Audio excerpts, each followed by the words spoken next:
반갑습니다. 할렐루야. 우리 앞에 계신 옆에 계신 분들 이렇게 환하게 우리 마스크 벗으시고 얼굴로만 인사 한번 해주세요. 네.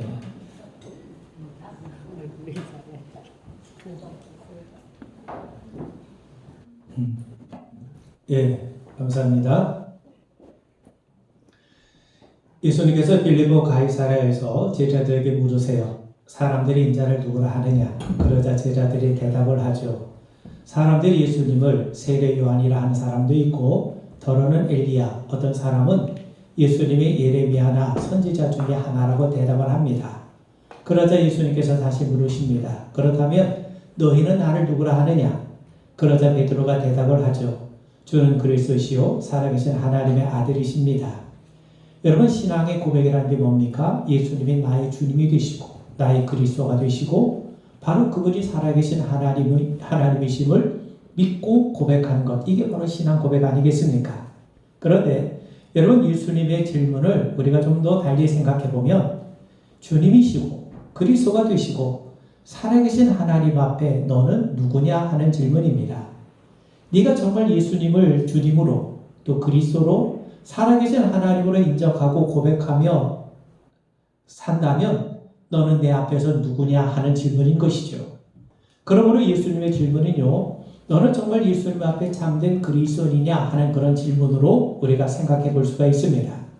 여러분, 이 질문은 우리 인생 가운데 가장 중요하고 근본적인 질문입니다. 왜냐하면 예수님과 우리의 관계를 묻는 질문이기 때문이죠. 예수님 안에서 우리의 정체성이 무엇인가를 분명하게 알게 하는 질문이기 때문입니다. 그리고 우리가 하나님 앞에 섰을 때 과연 우리가 누구인가를 하나님 앞에 고백해야 되지 않겠습니까? 그렇게 보면 너는 참된 그리스도인 맞느냐 하는 이 질문은 영혼과 관련된 질문입니다. 우리가 믿음 생활하면서 우리가 끊임없이 물어야 될 질문이 바로 이것입니다. 예수님 앞에 나는 과연 누구인가? 나는 정말 예수님을 따르는 사람인가? 나는 정말 하나님 앞에 참된 그리스도인이 맞는가? 그렇다면 내가 예수를 따르는 사람인지 내가 참된 그리스도인인지 어떻게 알 수 있습니까? 우리가 보통 그리스도인 하면 대부분 교회 다니는 사람으로 알고 있어요. 물론 교회 다니는 것은 우리가 그리스도인임을 나타내는 가장 중요한 표지 가운데 하나입니다. 여러분, 교회 밖에는 구원이 없습니다. 교회는 그리스도의 몸 아닙니까? 예수님께서도 교회는 그리스도의 몸이라고 분명히 말씀하셨어요. 몸을 떠난 지체들이 어떻게 살아있는 지체라고 말할 수 있겠습니까? 그러므로 교회 밖에 구원이 없다는 말은 이런 개체 교회 안에 있으면 구원을 받는다, 그런 의미라기보다는 교회는 그리스도의 몸이니까 그리스도를 떠나서는 구원이 없다는 말입니다. 그런 의미에서 여러분, 우리가 교회에 다니는 것은요, 사실 우리의 몸으로 하는 신앙의 고백입니다. 하나님이 우리를 부르셨기 때문에 우리가 이 자리에 모일 수가 있었던 거죠. 그리스도 예수를 통해 구속의 은혜를 베푸심을 우리가 알기 때문에 이 자리에 모인 겁니다. 더 나아가 하나님께서 허물 많고 연약한 우리를 지체로 부르셔서 그리스도를 머리로 삼으셔서 그리스도의 몸을 이루어주신 그 하나님의 부르심과 은혜에 우리가 감격하고 기쁘게 여기며 동참하기 위해서 우리가 이 자리에 모이게 된 거예요. 그래서 교회 다니는 것만으로도 우리는 그리스도임을 나타내는 표지가 될 수가 있는 겁니다. 그런데 예수는 베드로의 신앙의 고백을 들으시고 말씀하세요. 바요나 시몬아, 내가 복이 있도다. 이를 내게 알게 한 이는 혈육이 아니요 하늘에 계신 내 아버지시니라. 예수가 그리스도가 되심을 알게 하신 분은 하나님이시라는 거예요. 여러분, 베드로가 스스로 깨달아가지고 알게 된 것이 아니라는 겁니다. 하나님이 알게 하신 거예요. 이게 뭡니까? 이게 바로 성령의 역사이죠. 여러분, 우리가 어떻게 예수님을 그리스도로 고백할 수 있겠습니까? 어떻게 예수님이 우리의 주님이심을 알 수 있게 되는 겁니까? 이게 바로 성령의 역사인 거예요. 우리가 아는 것처럼 고린도전서 12장 3절에 보면 성령으로 아니하고는 누구든지 예수를 주시라 할 수 없느니라. 성령을 통해서 우리는 비로소 예수님이 우리의 주님이 되시는구나, 우리의 그리스도가 되시는구나 하는 것을 알게 되고 고백하게 되는 거예요. 베드로의 경우도 마찬가지입니다. 그래서 예수님은 이 모든 것을 알게 하신 분이 하나님이시라고, 성령 하나님이시라고 우리에게 분명하게 말씀하시는 거예요. 그러고 난 다음에 예수님께서 베드로에게 그 신앙의 고백 위에 교회를 세우시겠다고 약속을 하시죠. 여러분, 우리의 신앙의 고백이 먼저가 아닙니다. 성령의 역사가 먼저예요. 교회가 우선이 아닙니다. 성령의 역사가 우선입니다. 성령으로 우리가 예수님을 고백할 수 있게 되었던 것이고 성령의 결과로 이 땅에 교회가 세워진 것 아닙니까? 그러면서 여러분, 우리가 교회에 다니기 때문에 그리스도인이 아니라 우리가 그리스도인이기 때문에 우리가 예수님을 우리 주님으로 고백했기 때문에 우리는 교회를 이루는 것이고 교회를 다니게 되는 겁니다. 그러면서 여러분, 성령께서 함께 하셔서 우리 오김제일교회 다니는 우리 모든 성도들을 참된 그리스도인으로 세워주시는 은혜가 있기를 주의 이름으로 축원을 드립니다. 그렇다면 그리스도인은 누구냐? 저는 오늘 본문을 중심으로 세 가지를 여러분들과 함께 나누고자 합니다. 여러분, 우리가 그리스도인 하면 예수를 믿는 사람들이죠. 예수를 따르는 사람들이 그리스도인이에요. 그런데 그리스도인이라고 하는 이 별칭이 어디서부터 시작이 되었냐면 수리아 안디옥 교회 교인들로부터 시작이 되었습니다. 오늘 우리가 읽은 본문 26절에 보면 제자들이 안디옥에서 비로소 그리스도인이라 일컬음을 받게 되었더라. 제자들이 안디옥에서부터 예수 믿는 사람을 그리스도인으로 부름을 받게 되었다는 겁니다. 여러분, 여러분 복음서에서는 제자하면 예수님의 12제자를 나타내는데 사도행전에서는요, 예수님의 12제자들은 사도로 표현을 하고 또 예수 믿는 사람들을 제자로 표현합니다. 자, 안디옥 교회는 최초로 세워진 이방인들로 구성된 교회였습니다. 예수님께서 제자들에게 말씀하시죠. 성령이 너에게 임하시면 너희가 권능을 받는다. 그러면 너희들이 예루살렘과 온 유대와 사마리아와 땅끝까지 이르러 내 증인이 되리라. 하나님의 약속하신 대로 오순절날 성령을 보내주셨어요. 성령으로 충만한 사도들로부터 복음 사역이 시작이 되었는데 특히 베드로의 설교로 3,000명이나 되는 많은 유대인들이 예수님께로 돌아오는 사건이 발생을 했습니다. 이렇게 해서 세워진 교회가 예루살렘 교회예요. 그런데 예루살렘 교회에 어려움이 찾아왔습니다. 유대 사람들이 교회 다니는 성도들을 핍박하기 시작을 했던 겁니다. 교회 지도자 중에 하나였던 스데반이 순교하는 사건까지 발생하게 된 거예요. 처음 성도들을 핍박했던 사람들은 사실 이방 사람들이 아니라 유대 사람들이었어요. 그래서 이 예루살렘 교회 성도들이 이곳저곳 흩어질 수밖에 없게 되었습니다. 사도행전 8장 1절에 보면 그날의 예루살렘에 있는 교회에 큰 박해가 있어 사도 외에는 다 유대와 사마리아 모든 땅으로 흩어지리라. 그런데 여러분, 처음 교회 성도들이 핍박 때문에 이리저리 흩어지는 과정 속에서 참 놀라운 현상이 발생합니다. 사도행전 8장 4절에 보면 그 흩어진 사람들이 두루 다니며 복음의 말씀을 전할세. 교인들이 흩어지면서 복음을 전했다는 거예요. 그냥 흩어진 것으로 끝나는 것이 아니라 흩어지면서 그리스도의 복음을 뿌렸다는 겁니다. 구체적인 예가 사도행전에 나오는데 여러분, 빌립은요 사마리아 지역으로 흩어지면서 그곳에 복음을 전했어요. 그리고 에티오피아 여왕 간다게의 국호를 받던 네시에게까지 복음을 전한 일이 일어났던 겁니다. 베드로는 로마의 백부장이었던 고넬료의 초청을 받아가지고 그 집에 가서 이방 사람들에게 복음을 전했어요. 그리고 하나님은 사울을 부르셔서 이방 사람들에게 복음을 전하는 사도로 세워주셨죠. 자, 이렇게 복음이 흩어지면서 복음이 어디까지 오게 되었냐면 수리아 안디옥에까지 전해지게 됩니다. 사도행전 11장 20절 21절에 보면 그 중에 구브로와 구레네 몇 사람이 안디옥에 이르러 헬라인에게도 말하여 주 예수를 전파하니 주의 손이 그들과 함께 하심에 수많은 사람들이 믿고 주께 돌아오더라. 여러분, 처음에는 주로 복음이 유대 사람들에게 전해지다가 핍박으로 교인들이 흩어지면서 그 복음이 이방 사람들에게까지 전해졌어요. 근데 복음에는 능력이 있지 않습니까? 그래서 많은 이방 사람들이 주님 앞으로 돌아오는 역사가 이루어졌던 겁니다. 근데 그 복음이 안디옥에까지 전해졌고 거기서 안디옥에 있었던 사람들이 그리스도의 복음을 받아들이고 교회를 세웠는데 그 교회가 바로 안디옥 교회예요. 그리고 그 교회에서부터 그리스도인이라고 하는 별칭이 생겨나기 시작했던 겁니다. 그렇다면 여러분, 처음 교인들은 왜 흩어졌습니까? 핍박 때문에 흩어졌어요. 왜 핍박을 받았습니까? 예수를 따르기 때문이에요. 그들은 예수를 부인하면 흩어질 이유가 없죠. 그들이 신앙을 배반하면 나그네가 될 이유가 없어요. 그런데 처음 교인들은요, 예수님이 우리의 주님이 되시고 예수님이 우리의 그리스도가 되신다는 사실을 부인할 수가 없었어요.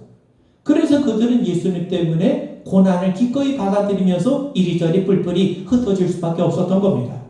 그리고요, 그렇게 흩어진 교인들로 인해서 복음이 받아들여지고 세워진 교회가 안디옥 교회인데, 안디옥 교회는요, 당시 모임에서도 찾아볼 수 없는 아주 독특한 특징이 있는 그런 공동체였습니다. 여러분, 예루살렘 교회가 주로 유대 사람들이 중심으로 모인 교회인데 반해서 안디옥 교회는요, 유대 사람들과 이방 사람들이 함께 모여 교회를 세웠다는 겁니다. 이런 당시로서는 실로 파격적인 일이 아닐 수가 없습니다. 여러분, 그들은 인종과 민족, 사회적인 신분과 계급을 뛰어넘어 새로운 공동체를 이루었다는 겁니다. 여러분, 유대 사람과 이방 사람들이 한 자리에 같이 있을 수 있겠습니까? 남자와 여자가 한 자리에 있을 수 있었겠습니까? 자유인과 종이 어떻게 서로를 형제 자매라고 부를 수 있었겠습니까? 당시 사회에서는요, 언간생심, 꿈도 꿀 수 없는 모임이 안디옥 교회에서 일어났던 겁니다. 그들은 같은 민족이 아니에요.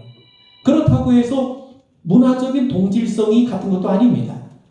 성별과 신분과 계급의 차이는 엄연히 존재했던 사회입니다. 그렇다고 그들이 무슨 경제적인 이해관계가 있었던 것도 아닙니다. 당시 세계에서는 도무지 함께할 수 없었던 부류의 사람들이 서로 한 공동체를 이루고 서로가 서로를 형제 자매로 부르고 있었던 거예요. 그렇다면 무엇이 그들을 한 자리에 모이겠습니까? 무엇이 그들로 하여금 사회적인 그런 계급과 신분의 것들을 철폐하면서까지 한 형제가 되게 만들었습니까? 바로 예수 그리스도죠. 예수 그리스도 외에는, 예수를 믿는다는 것 외에는 그 어떤 것도 그들의 모임을 설명할 수가 없는 거예요.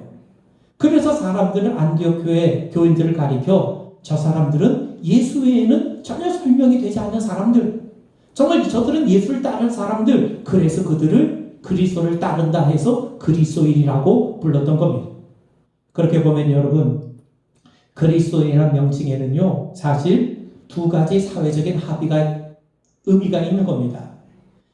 초대교회 그리스도인이라고 한다면 예수 때문에 핍박을 받는 자죠. 그들은 예수님 때문에 기꺼이 핍박을 받았어요. 왜 예수님 때문에 핍박을 감내했습니까? 예수님을 사랑했기 때문이죠. 그들은 자신들의 두 눈으로 직접 예수를 만난 사람들이 아니에요. 그들은 사도들로부터 말씀을 들은 사람입니다.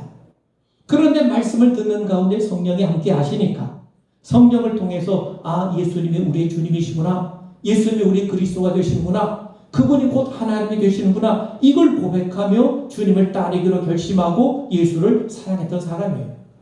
그렇기 때문에 그들은 핍박을 받으면서까지 주님을 따랐던 거죠.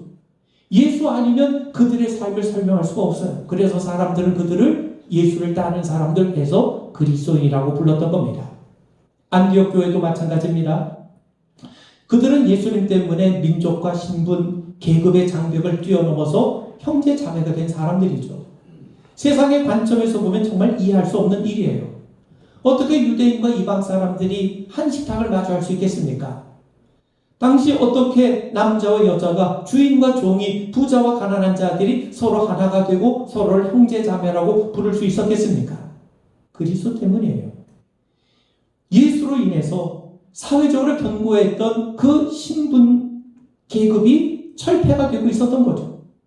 이런 모습은요, 예수 아니면 그 어떤 사상으로도 설명이 될 수 없는 겁니다. 그래서 그들은 예수 때문에 사회적인 차별의 장벽을 헐고 형제가 되어가고 있어요. 그래서 예수 따르는 사람들을, 저 사람들의 모임은, 저 사람들의 관계는 예수 아니면 설명이 될 수 없다, 저들이야말로 예수 따르는 사람들이구나, 그래서 사람들은 교인들을 그리스도인이라고 불렀던 겁니다. 그렇다면 여러분, 그리스도인은 누굽니까? 예수님 때문에 사는 사람들이에요. 고린도전서 10장 31절에 바울은 너희가 먹든지 마시든지 무엇을 하든지 다 하나님의 영광을 위해 하라. 우리의 삶이 하나님의 영광을 위하는 삶이 되게 하라는 겁니다. 여러분, 하나님의 영광이라는 게 뭡니까? 하나님이 드러나는 자리가 하나님이 영광을 받으시는 자리예요. 가장 분명하게 드러내신 분이 누구세요? 예수님이시죠. 그러므로 하나님의 영광을 위해 산다는 것은요, 예수를 드러내는 삶을 살라는 겁니다. 여러분, 초대교회 성도들은 예수님을 따름으로 예수를 드러냈어요. 예수님이 우리를 사랑하셨구나. 예수님이 우리를 사랑하셔서 고난을 당하셨구나. 그렇기 때문에 그들도 주님을 사랑하기에 기꺼이 주님처럼 고난받는 것을 자처했던 겁니다. 받아들였던 겁니다. 예수님의 십자가를 통해서 하나님과 우리 사이의 장벽을 무너뜨리셨구나. 그렇기 때문에 그들 역시 그리스도 안에서 사람과 사람 사이 차별의 벽을 허물었던 거예요. 예수님이 십자가를 통해서 하나님과 우리 사이를 화목하게 하셨구나. 그렇기 때문에 그들 역시 그리스도 안에서 한 형제가 되었던 겁니다. 바로 그 자리가 교회고, 그들로 인해서 비로소 그리스도인이라고 하는 별칭이 생겨왔던 겁니다. 그런데 여러분, 그 찰리 채플린 잘 아시죠? 나비 모양의 코스요, 펑퍼짐한 술통 바지, 또 오른쪽과 왼쪽이 뒤바뀐 후드는 그의 전형적인 트레이드 마크였습니다. 그런 남의 흉내를 잘 내는 일에, 흉내를 내는 일에 아주 천부적인 소질을 가지고 있었다고 합니다. 그런 그가 유명세를 타고 분주한 시간을 보내던 중에 어느 작은 시골 마을을 여행하게 됐어요. 근데 때마침 거기에는요, 채플린 흉내내기 대회가 열리고 있었던 거예요. 참가자들 모두가 진짜 채플린처럼 분장을 하고 그의 특유의 몸짓과 말투를 흉내내고 있었던 거죠. 그래서 장난기가 발동한 이 채플린이 자기 신분을 속이고 그 대회에 출전하게 됩니다. 근데 심사 결과 3위가 됐어요. 진짜 채플린보다 더 실감나게 연기를 한 가짜 채플린이 2명이나 더 있었던 거죠. 여러분, 가짜가 진짜보다 더 진짜처럼 보일 수 있다는 겁니다. 그런데 이런 문제는요, 영적인 세계에서도 있을 수 있다는 겁니다. 가짜 믿음이 있어요. 진짜 그리스도인보다 더 그리스도인답게 보이는 가짜 그리스도인이 있을 수 있다는 겁니다. 여러분, 교회에 다닌다는 것은, 우리가 교회에 속해 있다는 것은 우리가 그리스도인이라고 하는 것을 나타내는 가장 중요한 표지이긴 하지만, 교회 안에 있다고 해서, 교회 다닌다고 해서 모든 교인들이 다 참된 그리스도인은 아니라는 겁니다. 예수는 씨 뿌린 자의 비를 통해서 말씀하세요. 씨가 길가에도 뿌려져요. 돌밭에도 뿌려집니다. 가시떨기에도 뿌려져요. 그리고 옥토에도 뿌려지죠. 길가에 뿌려진 씨앗은요, 채 자라기도 전에 새들이 와서 쪼아먹습니다. 돌밭에 뿌려진 씨앗은요, 뿌리가 내리지 못하다 보니까 어려움이 닥치면 쉽게 넘어져요. 가시떨기에 뿌려진 씨는요, 온갖 가시 때문에 제대로 자라나지 못합니다. 예수는 그것이 바로 세상의 염려와 재물의 유혹 때문에 제대로 결실하지 못한다고 말씀하시죠. 근데 좋은 밭에 떨어진 씨앗은요, 말씀을 듣고 깨닫기 때문에 30배, 60배, 100배의 열매를 거둔다고 말씀하세요. 여러분, 교회 안에 4가지 유형의 그리스도인이 있을 수 있다는 겁니다. 교회 다녀도 말씀에 전혀 관심이 없고 예수님과 무관하게 다니는 교인이 있을 수 있어요. 또 돌짝밭에 뿌려진 씨앗처럼 어려움 앞에 쉽게 신앙을 포기하는 교인도 있어요. 또 가시떨기에 뿌려진 씨앗처럼 세상의 이익 앞에 적당하게 신앙과 세상과 타협하는 그런 교인이 있을 수가 있어요. 그런데 반면 그리스도인으로서 참된 정체성을 가지고 믿음의 열매를 맺고 사는 교인들이 있을 수 있다는 겁니다. 이어서 예수님은 알곡과 가라지의 비유에 대해서 말씀하시죠. 밭에 알곡만 있는 게 아닙니다. 가라지도 함께 섞여 있어요. 그런데 마지막 추수 때가 되면 그 알곡과 가라지는 아주 정확하게 구분이 될 겁니다. 마태복음 25장에 보면 똑같은 등을 가지고 있지만 기름이 든 등을 가지고 있는 처녀와 기름이 없는 등을 가지고 있는 처녀에 관한 말씀이 나와요. 겉으로는 똑같은 등을 갖고 있지 않습니까? 불을 켜보기 전에 몰라요. 신랑이 와봐야 불을 켤 수 있는 등과 불을 켤 수 없는 등이 구분이 되는 겁니다. 여러분, 히브리 시인은 우리에게 이렇게 말씀해요. 시편 1편 4절 5절을 보면 악인은 그렇지 아니하며 오직 바람에 나는 겨와 같도다. 그러므로 악인들은 심판을 견디지 못하며 죄인들이 의인들의 모임에 들지 못하리로다. 여러분, 마지막 때에는요, 하나님의 보좌 앞에 죄인과 의인이 정확하게 구분이 된다는 거예요. 죄인들이 의인의 모임에 들어올 수 없다는 겁니다. 진짜와 가짜가 정확하게 구분된다는 거죠. 여러분, 예수님께서 우리에게 말씀하세요. 예수의 이름으로 선지자 노릇도 하고 귀신도 쫓아내고 많은 권능도 행했지만 결국 가짜로 밝혀서 주님 앞에 버림받은 자들이 있을 수 있다고 주님이 우리에게 말씀하고 계세요. 여러분, 바울도요, 교회 안에 가짜 신앙이 있을 수 있음을 경고해주고 있습니다. 디모데후서 3장 5절에 보시면 경건의 모양은 있으나 경건의 능력은 부인하니 이 같은 자들에게서 내가 돌아서라. 경건의 능력이 있는 자들이 진짜 그리스도인이란 말이죠. 그러면 경건의 능력이라는 게 뭡니까? 여러분, 성령이 우리 가운데 임하셔야 우리가 예수님을 주님으로 고백할 수 있다고 말씀드렸습니다. 성령이 우리에게 임하시면 우리는 권능을 받아요. 성령이 우리 안에 오시면 끊임없이 성령은 하나님의 진리를 알게 하시고 깨닫게 하시죠. 그래서 우리가 하나님을 알아가면 알아갈수록, 진리를 알아가면 알아갈수록 우리는 죄를 떠나게 되고 죄를 버리게 되고 죄를 이기게 됩니다.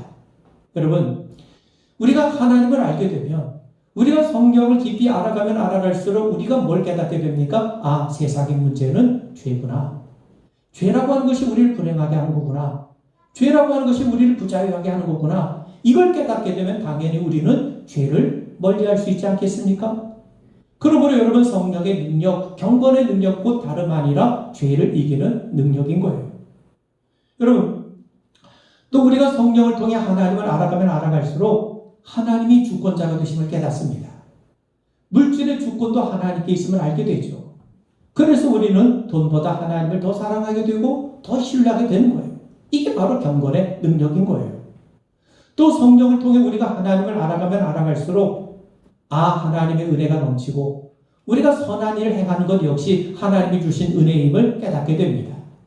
그래서 오른손이 하는 것을 왼손이 모르게 할 수가 있는 겁니다. 왜? 하나님이 아시기 때문에. 내가 선행할 수 있는 그런 능력과 마음을 주신 분이 하나님이심을 알기 때문이죠. 여러분, 이게 경건의 능력이에요. 우리가 성령으로 충만하면 충만할수록 여러분, 하나님이 우리를 사랑하시는 것뿐만 아니라 그분이 만유의 주님이심을 알게 돼요. 그래서 우리는 세상의 그 어떤 것보다 하나님을 가장 귀하게 여기며 살아가게 되는 겁니다. 이 능력이 경건의 능력이에요. 이런 능력은 인간의 수양이나 인간의 노력으로 얻을 수 있는 것이 아닙니다. 성령께서 우리 안에 오셔서 성령으로 인해서 우리 안에 만들어주시는 하나님의 능력인 거예요. 그러기 위해서 여러분, 그리스도인은 누굽니까? 성령의 인도를 받는 사람이죠. 성령이 우리 안에 들어오셔서 능력을 행하실 때 그 능력 앞에 겸손하게 받아들이고 순종하는 사람이죠. 그러므로 그리스도의 능력은 경건의 능력이요, 그 성령의 인도하심 앞에 순종하는 능력이 되는 거예요. 그런데 여러분, 바울은요, 경건의 능력을 부인하는 자를 멀리하라고 그럽니다. 경건의 모양만 있는 사람 경계하라는 거죠. 여러분, 그런 사람들은요, 겉으로 보면 괜찮아요. 성경 지식도 있고 헌신과 봉사도 열심히 합니다. 대표적인 자들이 바리새인들이죠. 그런데 겉으로 보면 괜찮아 보이는데 능력이 없어요. 오죽했으면 예수님이 너희가 바리새인들의 일보다 낫지 아니하면 천국에 들어가지 못한다고 말씀하셨겠습니까? 그렇다면 여러분, 왜 우리는 경건의 모양을 가진 사람을 경계해야 됩니까? 우리가 물들어가기 때문이에요. 악화가 양화를 구축한다고. 여러분, 사람들은요, 선한 것보다는 악한 것, 부정적인 것에 더 우리의 마음을 빼앗길 수 있습니다. 여러분, 대개 경건의 모양만 있는 사람들은요, 신앙생활도 정도껏 하라고 그래요. 형편에 맞게 적당히 헌신하고 남들이 하는 것만큼 적당히 봉사하라고 그럽니다. 왜 그런 줄 아십니까? 남이 자기보다 더 경건하게 보이는 게 싫어요. 그리고 듣는 사람도 경건하게 산다는 것 자체가, 우리가 하나님 앞에 우리 자신을 맡기고 의탁하고 헌신하며 산다는 것 자체가 부담스럽게 느껴지기 때문이에요. 그렇게 함으로써 본인도 하나님께로 가까이 가지 못하고 남도 하나님께 가까이 가는 것을 못하게 합니다. 나도 하나님의 더 놀라운 은혜 체험하는 걸 거부하고 남들도 하나님의 놀라운 은혜 체험하는 것을 가로막아버려요. 그래서 예수님이 책망하시는 겁니다. 화 있을 진저 외식하는 서기관들과 바리새인들이여, 너희는 천국문을 사람들 앞에서 닫고 너희도 들어가지 않고 들어가려 하는 자도 들어가지 못하게 하는도다. 여러분, 경건의 모양만 있는 자들은 사실 명목상의 그리스도인입니다. 4대 교회처럼 살았다는 이름은 가졌지만 죽은 자들인 거죠. 우리도 얼마든지 경건의 모양만 갖는 명목상의 그리스도인이 될 수 있다는 겁니다. 그렇다면 여러분, 누가 알곡인지 가라지인지는 밭에 그대로 있기 때문에 몰라요. 그런데 추수 때에 가려집니다. 우리가 가진 등이 기름이 있는지 없는지는 신랑이 올 때 가려지게 되는 겁니다. 우리 모두는 예수님을 주님으로 고백하는 사람 아닙니까? 이건 성령께서 우리 안에 임재해 주신 결과예요.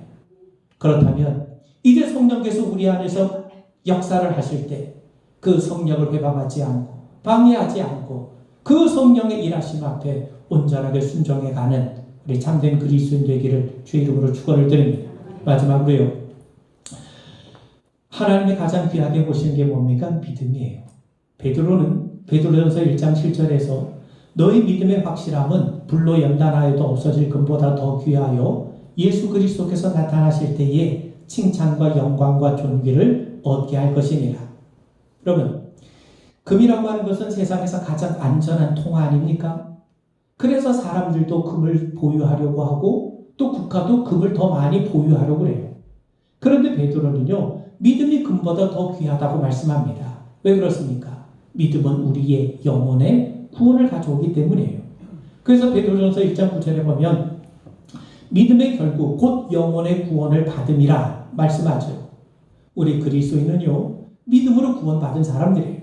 그런데 히브리서는 우리에게 믿음에 대해서 이렇게 말씀합니다. 우리가 아는 것처럼 히브리서 11장 1절 2절에 보면 믿음은 바라는 것들의 실상이요 보이지 않는 것들의 증거니 선진들이 이로써 증거를 얻어내리라.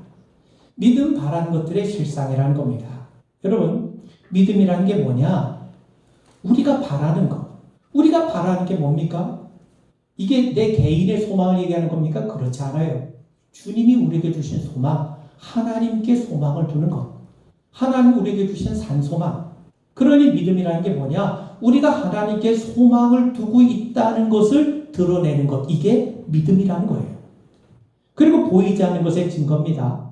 사실 믿음은 눈에 보이지 않죠. 우리가 하나님께 소망을 두고 산다는 것이 눈에 보이지 않습니다. 그러나 바람이 눈에 보이지 않지만 나뭇잎이 흔들리는 모습을 통해서 바람의 실체가 드러나는 것처럼 우리가 하나님께 소망을 두고 있다는 것을 너희들의 삶을 통해 드러내라는 거예요. 그게 뭐예요? 그게 바로 믿음이라는 거죠. 그렇다면 그리스도인은 누굽니까? 그리스도인은 예수 믿는 사람이에요. 예수 믿는다는 것을, 예수님을 따른다는 것을, 그리스도와 동행하는 것을 눈에 보이게 드러내는 것. 이게 바로 우리 성도들이 갖고 있는 믿음인 겁니다. 여러분, 히브리서는요, 선진들이 이로써 증거를 얻어내리라. 우리 신앙의 선배들은요, 자신들의 믿음을요, 눈에 보이게 했어요. 눈에 보이는 구체적인 증거로 드러냈다는 겁니다. 몇 가지 예를 들어볼까요? 노아는 수많은 사람들의 조롱과 비아냥 속에서 뭘 만듭니까? 방주 만들었어요. 방주를 어떻게 만들었습니까? 믿음으로 만들었어요. 자신의 하나님을 바라보고 하나님께 소망을 두고 사는 모습을 방주를 만드는 구체적인 모습을 통해 드러낸 거예요. 그게 바로 노아의 믿음인 거죠. 아브라함은 가야 할 목적지를 모르면서도 고향을 떠납니다. 아들 이삭을 하나님 앞에 번제로 드려요. 어떻게 해요? 믿음으로 했어요. 그는 믿음으로 고향을 떠났고 믿음으로 아들을 하나님 앞에 드린 겁니다. 모세는요, 바로의 공주의 아들이라 칭함받기를 거절하고 백성들과 함께 고난의 자리에 서게 됩니다. 성경은 그가 믿음으로 그 일을 했다고 우리에게 가르쳐주고 있죠. 이외에도 여러 많은 믿음의 선배들이 믿음으로 하나님께 대한 소망을 삶으로 드러내며 살았던 겁니다. 그러므로 여러분 믿음은 보이는 겁니다. 우리가 예수 믿는다는 것, 구원받았다는 것을 눈에 드러내며 사는 사람이 그리스도인이에요. 초대교회 성도들은 내가 예수 믿는다는 것을 핍박을 감내하는 것을 통해서 사회적인 장벽을 철폐하고 그들과 더불어 형제되는 모습을 통해서 자기들이 예수 믿는 사람이라는 것을 드러내며 살았어요. 그리고 앞선 많은 믿음의 선배들이 정말 이 세상보다 하나님을 더 사랑하는 모습을 그의 숱한 경건한 삶을 통해 드러냈던 겁니다. 여러분, 그런 의미에서 여러분, 우리 안에 그리스도가 계시고 우리 안에 믿음이 있다는 것을 우리는요, 우리의 삶을 통해 드러내며 사는 겁니다. 고트월트 레싱이 쓴 희곡 가운데 현자 나탄이라고 하는 희곡이 있습니다. 무슬림 왕 살라딘이 현자 나탄을 궁으로 초청을 해서 어떤 종교가 가장 좋은 종교인지를 물어요. 그 왕은 무슬림입니다. 그때 나탄이 한 이야기를 들려줍니다. 어떤 아버지가 반지 하나를 가지고 있었는데 그 반지는 어떤 반지냐면 신과 모든 사람들로부터 사랑을 받게 하는 그런 반지를 가지고 있었다는 거예요. 근데 그 아버지에게 고민이 찾아옵니다. 이제 죽을 때가 되었는데 이 반지를 세 아들 중에 누구에게 물려줄까? 이게 고민인 거죠. 그래서 아버지는 고심 끝에 세공사를 불러서 이와 똑같은 반지를 2개 더 만들라고 요청을 했고, 그래서 세 아들에게 하나씩 나눠줍니다.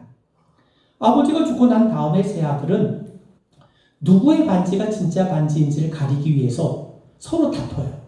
내가 받은 반지가 진짜 아버지에게 받은 반지다. 근데 그 반지가 똑같이 3개가 있거든요.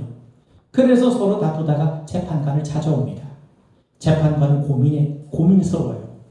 그런데 문득 이런 생각이 드는 겁니다.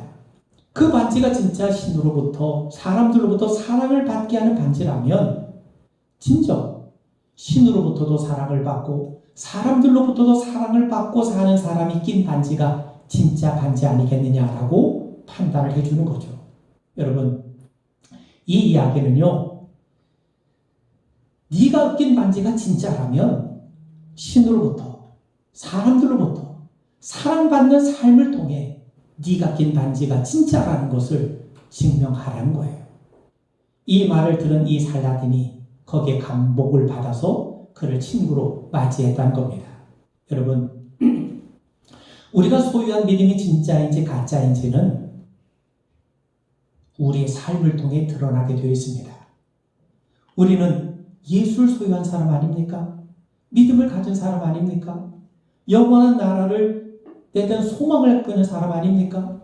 정말 우리가 참된 그리스도인이라면 우리는요, 우리가 가지고 있는 그리스도, 우리 안에 계신 그리스도의 모습이, 우리 안에 있는 그 믿음이 우리의 삶을 통해 밖으로 드러내며 살아야 될 책임이 있는 거예요.